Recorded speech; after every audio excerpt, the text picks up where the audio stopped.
Hello, everyone. I believe we are all gathered. People are entering the webinar.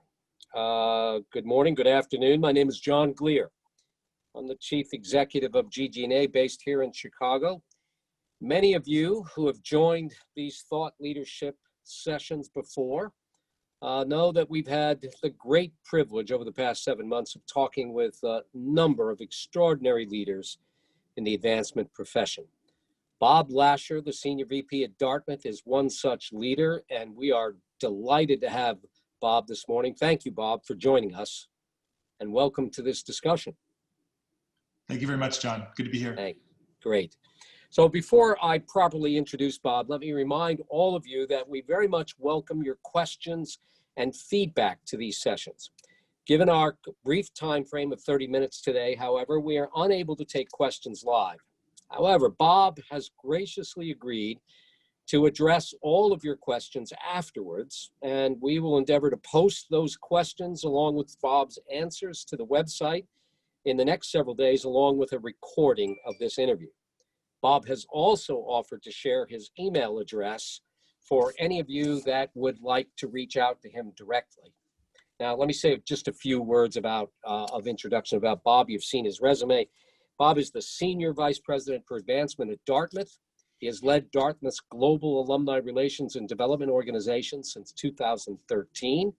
In this position, he provides leadership to Dartmouth's external-facing teams of staff and volunteers to advance institutional strategy and promote inclusive constituent engagement. Bob reports directly to the president and is a member of the university's senior leadership team. He's the chief staff member for Call to Lead, Dartmouth's $3 billion campaign, now well over 80% towards its goal. And we'll get to the topic of the Dartmouth campaign in just a few moments. But let me say, I have known Bob as a strategist and a program innovator throughout his career. He's held leadership roles at a diverse array of higher education and cultural institutions, including SF MoMA in San Francisco, the San Francisco Symphony, the National Geographic Society, and the University of Virginia. Bob, I think everyone will note, holds an undergraduate degree in history from Dartmouth. He's returned to his alma mater, and he pursues time in the back country at every opportunity. I've challenged Bob to take me with him to the back country. I'm not sure he will do that anytime soon, but we'll come back to that too. So Bob, welcome again. And thanks for agreeing to do this with us and spend a little time with this diverse advancement audience that's out in front of us right now. So let me start, if you're willing, with a question about your career and what brought you to this moment at Dartmouth. Tell us how you got started, what attracted you to this profession, and your earliest jobs. John, first, thank you for including me. It's always great to be part of the GGA universe and also to have a chance to think with colleagues across higher education, but also it's really nice to reconnect with my colleagues in the arts and culture space. So it's a really pleasure to be here. When I think about how we get started, it's interesting because I'm not sure too many 8-year-olds in America think that they want to grow up and be an advancement officer. So I think a lot of us find a path here that takes different twists and turns. In the course of my first decade out of college, I worked on Wall Street. I was a speechwriter, and I essentially produced scientific expeditions at National Geographic and the LSP Leakey Foundation in San Francisco. So a completely mixed bag of skills and experiences that were I kind of acquired over the course of the first decade. And for those that are early in career, I think this period of exploration where you're trying things on and learning from different kinds of environments and people with different expertise is really formative, and it helps you know who you are. Yeah. What I took from those different jobs all are very relevant to everything that happened afterwards. And so I would just say that it was kind of the accumulated path that led me right around 30 to kind of know that I wanted to go into advancement and to really commit myself to it. Well, you know, Bob, what's noteworthy about your background is the distinguished positions you've held with leading arts organizations, as well as your pivot back to higher education. Talk to us a little bit about these two very different nonprofit sectors. What might we in the realm of higher education, for example, learn from our colleagues in the arts and vice versa? Just going to go back just one step, John, and then I'll answer that. So I think what I think is that ultimately all of us need a couple of skills, and that's where I was when I went into the arts field. One is, I think, a real appreciation for good storytelling. We are essentially telling the story of our institutions, and we're doing it for different audiences all the time. The second thing is a real appreciation for finance and for financial statements, for people's financial positions and different assets. And so having the confidence, some of us that have worked on Wall Street can walk into the people that we work and we talk about the different assets that we work with, a confidence and comfort with those, that dimension of our work, I think is really important. So I just wanted to call out those two things. And I think the final point is just that if anybody's had a taste of this business and seen what you can do in terms of mission advancing questions that benefit society, it's a thrill. And so if you know that in your 20s and you point yourself in that direction going forward, anything that unfolds, it will be rewarding. So what I would just say is, like, that's where my compass was as I looked at the arts. And the headline in the San Francisco Chronicle as I left the LSB Leakey Foundation to go to the San Francisco Symphony was Bob Lasher from fossils to fugues, which is this kind of questionable proposition of how can this guy who's been traveling the world funding, ape studies around human origins, now make a contribution to San Francisco's sophisticated cultural question. And what I really was drawn to is actually being a part of a community. And for those of us that have worked in the arts, we know that the arts can bring people together in a way that is really uncommon and has the potential to inspire and evoke emotion. It was interesting that right around that time was 9/11, the sad events of 9/11, and I remember going to the concert hall and the performance of Mahler and just feeling that this was a really important unspoken moment for the community to just come together in grief, but also to know that the community would be there to support itself. So I think there are these moments, and we should talk about 2020 and what the arts mean in this context. But it was at that moment as I was interviewing that I was like, I want to be a part of this. I'm really eager actually to put my suitcase on the shelf in my closet and actually be a part of the fabric of a community. And so the arts were really compelling to me. It also seemed to me that for those of us that have an appreciation for the arts, but not an ability to contribute to them, that this is an area of our culture that continues to need investment. And that just like in higher ed with the creation of knowledge, the creation of new artistic pieces must be done to contribute to the canon, that we're not just maintaining a 200 or 300-year-old art form, but we actually are creating its future. And that was enormously exciting to me as well.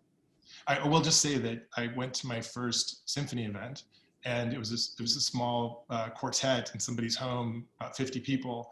And I was the new guy, and one of my colleagues couldn't show up. And so my other colleague, Julie Symphony, invited me over and she said, hey, could you turn the music for the pianist?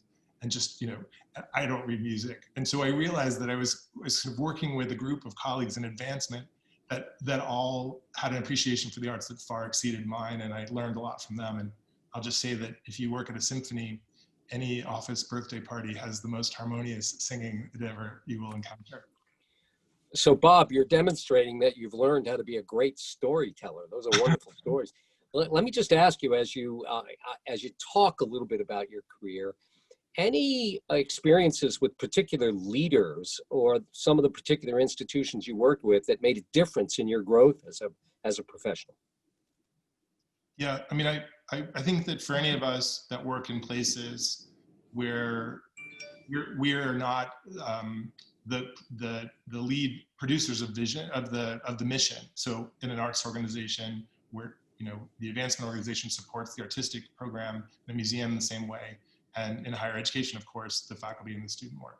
So what I have just found really helpful and important is to always find that artistic mentor, whether it was MTT at the Symphony or so many of the faculty members here at Dartmouth. they've just been really important partners to help me understand what they do. And I think if all of us should just keep a close ear to the mission and really have those partners on campus. So I just say a few of those people have been really influential in my thinking and helped me a lot. That's great. Well, Bob, as you... One more thing, John. The other thing I would just say is that when you have a peripatetic career like mine, where you shift from fields, and I really think that these skills are quite transferable. So for those of you that are interested in pursuing your passion and making the leap from arts to higher education or higher education to arts, take confidence, because you do have value and you can offer something great. But I do think that when you move to a symphony, or you move from a museum to a university of the scale of Dartmouth by comparison, it's helpful to have someone at the institution that really believes in you, because it's quite a leap. You're on one trapeze, leaping to the other, hoping that your skills will deliver what they expect of you. And I think to know that there's a good and trusted leader there that believes in you and is going to support you in your learning experience is really critical.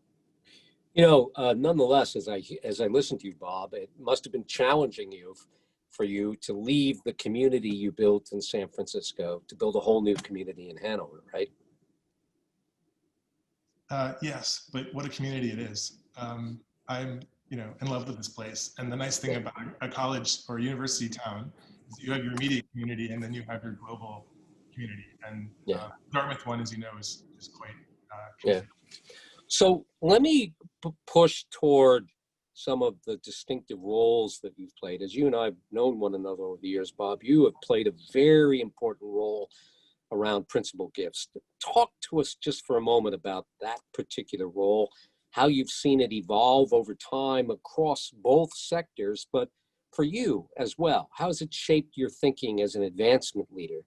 I'm keenly aware of the distinguished philanthropists that you've worked with over a number of years and how they have refined and formulated their giving as you have worked closely with them. Tell us a little bit about that. Thank you, John. And it is a part of my work that I really revel in, because it's an opportunity for us to work with people who have the ability to really make change for society. The reality is that for our institutions, that increasingly philanthropy is sort of the change agent resource, that we all have limited avenues for additional revenue, whether it's from our primary revenue source or from the endowment itself. And so philanthropy can be a force of change. And I think of principal gifts really being that gift that has the ability to transform an institution, to move the project from the question of if to when, and to elevate the possibility of our mission. It also, though, it has the same role in the life of the individual and or the family that you work with. They are, in a sense, with these gifts, working across generations. They're pulling together different asset classes. They're thinking about something that's really core to their mission as a family, and aligning it with your institution. And they're not thinking about this as a transaction. This is a lifetime experience for them, and a legacy that goes beyond their lifetime. That's hugely helpful, Bob. Thanks for addressing that. Now, let me turn quickly to your work at Dartmouth and the campaign. We have a short video we want to share with the audience and have you commented on it. But first, describe to us just briefly the campaign, its goal, its time frame, how it got started, and progress to date. Yeah, so the Call to Lead is a campaign for our community to mobilize around Dartmouth's aspirations. It's a $3 billion investment. We're in the 7th year of an 8-year proposition, and it builds upon the prior campaign, which was about 1.3 billion in scale. So we're going at sort of triple the velocity. The thing that I would say is that all of us need to start with a knowledge of who we are. And so the Call to Lead was really born out of an urgent sense of possibility framed around 3 things that we know about our institution. One is that in the field of higher education, most institutions have kind of pursued two directions. One being, really excellent undergraduate committed liberal arts colleges, or large dynamic research institutions. And we've actually embraced a third path, which is the fusion of the two. I think we're pretty distinctive in the space. And so we knew ourselves as we got started. The second thing is that for this small college in rural New Hampshire, our alumni body represents an unusual proportion of leadership roles in different fields. 10% of the US Senate are Dartmouth graduates. If you look at the CEOs, Nike, Hasbro, Kayak, that were represented in the executive C-suite.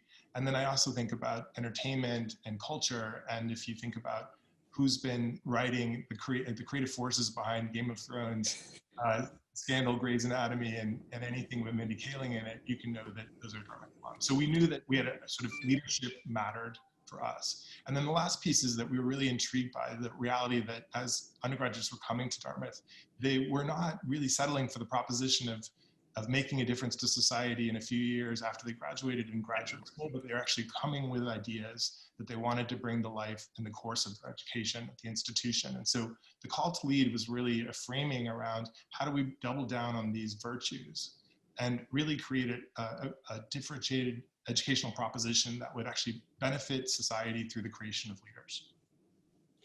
Well, listen, I think this piece of video we're going to share with everyone will actually, in fact, reflect some of what you just said. And I want to ask you about this issue of how we typically brand campaigns today. But let's put the video up and Bob, as we're doing that. Can I just give a little context for folks? Absolutely. So this is not a campaign video, just so we manage our expectations, but it is how we think about brand and how the brand is really important. If you're going to make change, you really need to assure people that the fundamentals of your institution remain the same and that they are enduring and they burn bright and they will through your period of change and transformation.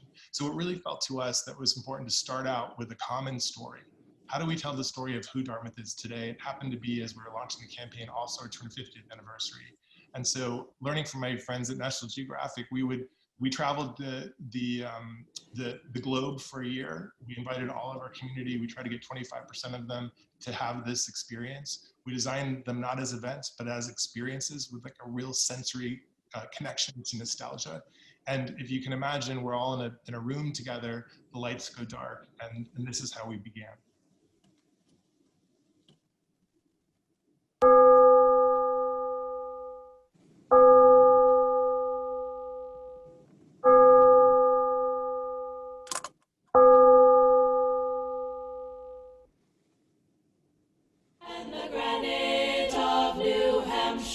They come to Hanover, New Hampshire to live, work, and learn together as students at Dartmouth College. As you walk through the corridors and look at the portraits of alumni, you get a sense of the past. The first president of Dartmouth, the Reverend Eleazar Wheelock, left a clear and stern legacy for all who would follow him. And it is that greater purpose for the country and for this college that brings us together today.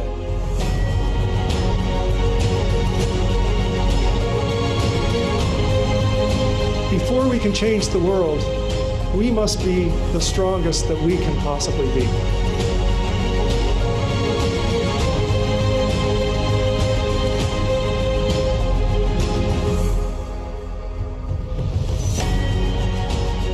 Dartmouth is one of the great enduring institutions in the world. Continuity and tradition are everywhere.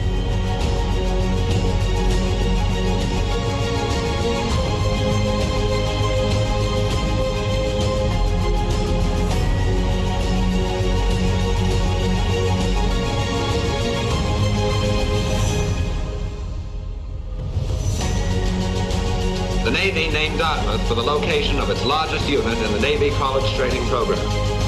Now is for all of us to assume the larger responsibility, to lead in the ways of freedom and honor, because we follow in those ways.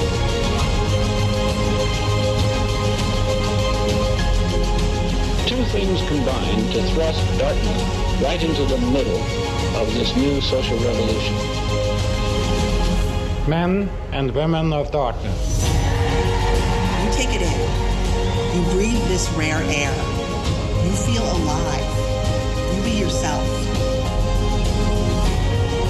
But now we must turn enthusiastically enthusiastically to our tasks at hand. We have work to do, you and I, and we must begin it. Don't let anyone tell you that you can't do something, but especially not yourself. Be bold. Be smart. Be brave. Be true. If you want to go fast, go alone. If you want to go far, go together. Together, we are going to carry Dartmouth a very long ways.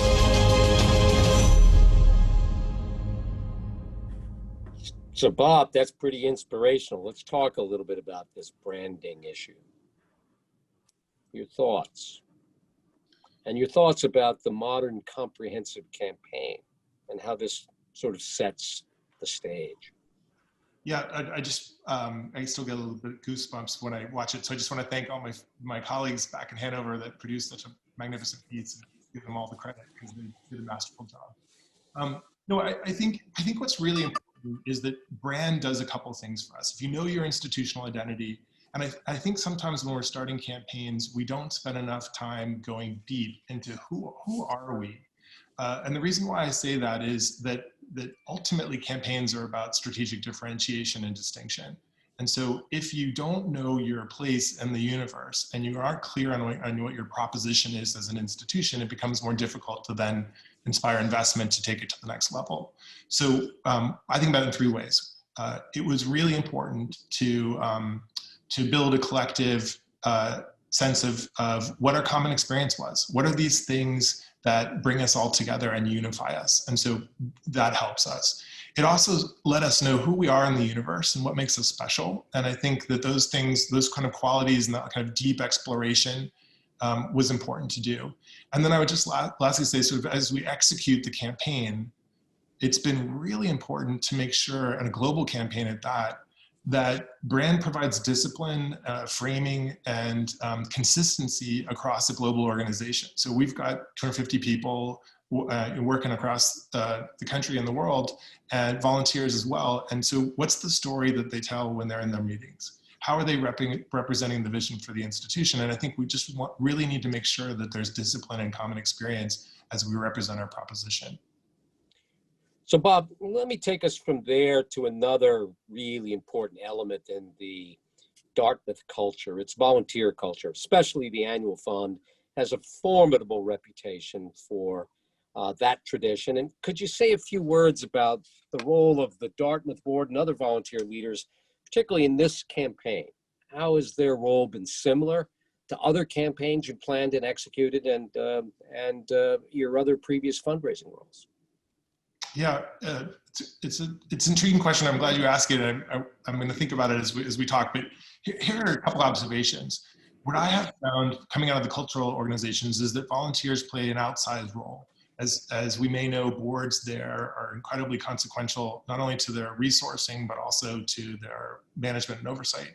And they provide a significant addition in terms of expertise and perspective that reflects the community that institution will serve. So it's a really important part of the fabric. If we don't have volunteers at the table in some capacity, we lose that ear to the community and that opportunity to sort of reflect on how we're doing. So I think it's really fundamental in that regard. The other piece is that as we're taking on objectives of this scale, it requires really thinking about emerging markets, new approaches, challenging our way of thinking. And I have found that a strong and empowered group of volunteer advisors will do all of that for you and more. And right now they're incredibly consequential in as we navigate the pandemic in terms of providing motivation, providing inspiration, and leading by example. The last thing I would just say is that I think cultures that have strong volunteer groups in them bring a levity and a sense of fun, and also they push you to the fullest range of possibility. And so I'm a big believer, as you can tell. Yeah. So let me pivot from that actually to the political landscape that we all face in this country today, the public health challenges that have touched every one of us, and the churning climate around diversity, equity, and inclusion. How have these issues touched Dartmouth, indeed this campaign? What have we learned as we have all been forced to adapt to building virtual engagement as one of the solutions as we move through these times, these difficult times? Yeah, and they are difficult times, and they require a lot of reflection and intention on our part as leaders. And I really commend my peers across the country, because we learn from what you're doing, and we're all in this together. It's been quite an experience to navigate these waters. I feel like there's a lot to be said about the first 6 months that I think are probably common experiences in terms of how we all approached it. It was interesting to us to be really in the push-off period of the campaign, and to really think about where we were. And we had buildings that were kind of mid construction. We had lots of ideas in the context of the campaign that were still in formulation. And so things that were really important to us in this window of time were really clear prioritization to really update and understand what matters now. The second thing was just to say that while we had a lot to do to respond to the current moment, we also wanted to keep hope on the horizon. And so we have continued with projects that will open in 2021 and beyond through the strength of their resourcing, because it's important to signal hope and possibility on the other end. The last thing is I would just say is that we rededicated our campaign around the proposition that we all believe quite strongly that talent is distributed evenly across the globe, and that it's really our ability as institutions to provide educational opportunity that is what provides social mobility. And so we've just focused again right there. And I'm really inspired by my staff and the volunteers that are kind of leading us forward. We've raised $40 million in 4 months in support of student scholarship. So as you reflect a bit on how your staff over the last 7 or 8 months has pivoted along with everybody else to this lockdown environment, to virtual engagement, to building new kinds of outreach, changing in very palpable ways how we go about our business. Let me ask you, Bob, what do you think is likely to remain as we move into next year, as we move into a period where we finally have a vaccine that's widely available, but we're still moving through the uncertainty of the coming months? Will we ever fully return, frankly, to the way things were, to the level of travel that we all, in fact, had, and indeed the live events that characterize so much of our work? What's likely? What's our future look like, Bob? John, if I knew, I could make some money off of it, but I'll share with you where I am on this. And I think it's been actually a healthy construct for our team as we think, we went through a period where there was a vivid, high-performing campaign. And we then went into the pandemic where we became a high-performing, but it felt compromised. Something was broken. We weren't operating in the way that we normally do. And we were kind of holding our breath, hoping that change would come soon and that we could move back to a former mode.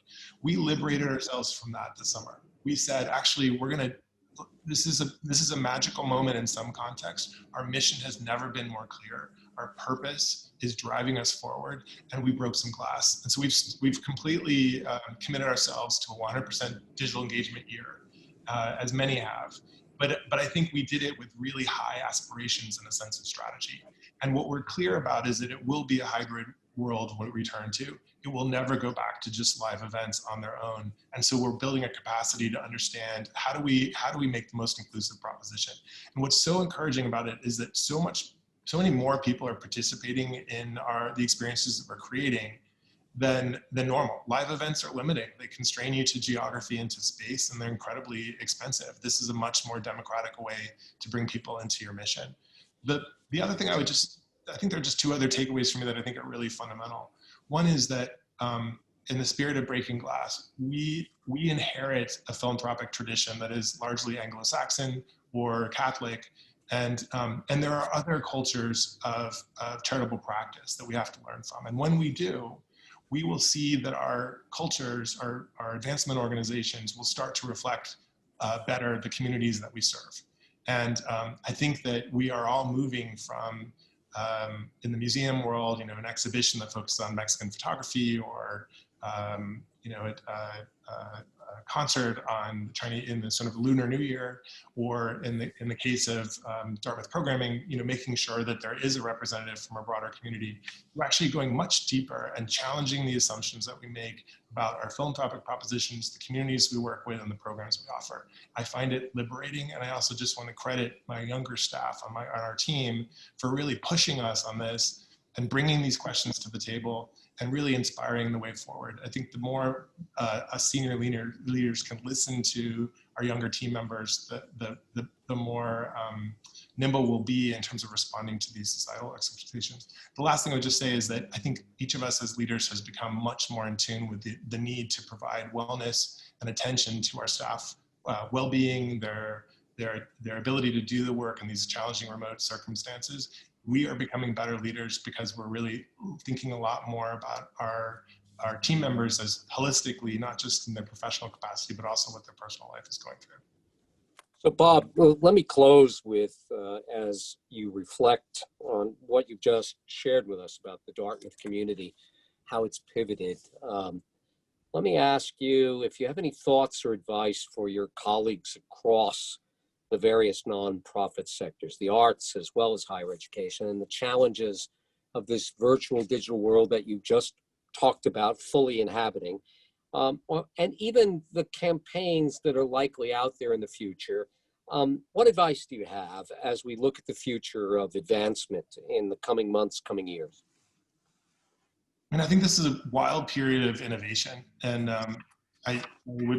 I think it's exciting if people are willing to dare and try things, not knowing what the ROI will be, but just try them. I think we're learning a lot, and I'm excited by the experiments that are afoot. I just ask our colleagues, let's share them. Let's learn from each other and not be siloed in this experience. I am concerned that our resource requirements are going to put more and more emphasis on principal gifts alone, particularly as we see large segments of our society now unemployed and going through financial hardship. I think the move away from broad-based kind of grassroots funding to relying on a limited number of donors is probably not good for institutions overall. Certainly it addresses the resource needs, and those individuals and their generosity can be so helpful. But we need to keep in mind to making these propositions as inclusive as possible. And I'm wildly excited for alumni relations. I think that our ability to engage constituents in a digital space it's so much more powerful and gives us new tools and liberates us from old norms. Bob, thank you. That was really quite extraordinary. We fit a lot in the last 30 minutes. I want to thank you for spending this time with us. I also want to remind everyone out there listening and watching that Bob has graciously agreed to address every question you send. Please send them either through this website or indeed to Bob directly. Any questions that we receive, we will post Bob's answers over the next couple of days, along with a copy of this interview. I want to thank, first of all, Bob. Bob, thank you for joining us today. This was really splendid, and I want to thank all of you who've joined us today as well in this series of dialogues. This was really fabulous, and it was great to hear from you, Bob. Thank you. I appreciate the conversation, and hope everybody stays safe. Thank you. Thanks, Bob. Thank you, everyone.